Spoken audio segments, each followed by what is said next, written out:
દાદા ભગવાનને જગત કલ્યાણની કેટલાય અવતારોથી ભાવના જ હતી એ કેમ કરીને આ વિશ્વનું કલ્યાણ થાય, તો ક્યાંથી શરૂઆત કરી અને કેવી રીતે વધારવું અને કેવી રીતે જગતને પહોંચાડવું, તેમાં ઘણા બધા કોન્સેપ્ટમાં એક ત્રિમંદિર પણ એવો કોન્સેપ્ટ હતો કે 1 to 1 કલ્યાણ તો કરી શકીએ, પણ આખા વિશ્વનું સામૂહિક કલ્યાણ કેવી રીતે થાય.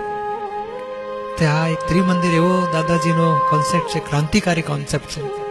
અને કે આ કેવી રીતે જગતનું કલ્યાણ થાય, આખા વિશ્વના તમામ ધર્મોવાળા ને મતભેદ પક્ષાપક્ષી તૂટે અને સાચા રસ્તે ભલે એક ડગલું પણ ચાલે, વિતરાગ માર્ગમાં એક ડગલું પણ ચાલે, તેની માટે આ ત્રિમંદિરથી શરૂઆત થાય છે. દાદાની ભાવના સાકાર થશે, ધર્મોમાં ભેદભાવ અહીંથી મિટશે.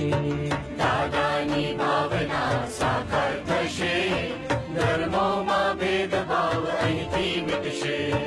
કળિયુગે કલ્યાણે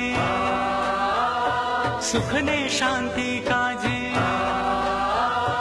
કળિયુગે કલ્યાણે સુખને શાંતિ કાજે, વિતરાગી ચેતના વિચરશે રે.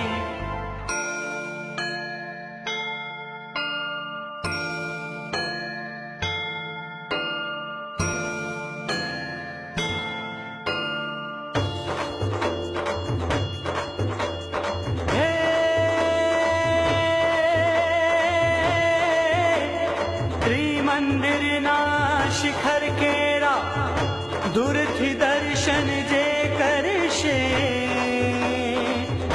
વિકરાળ આકળી કાળમાં અંતર શાંતિને પામશે.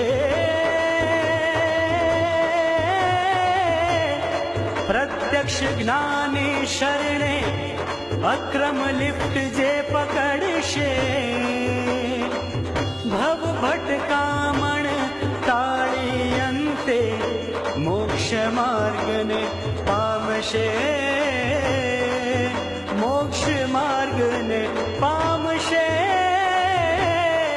મોક્ષ માર્ગને પામશે.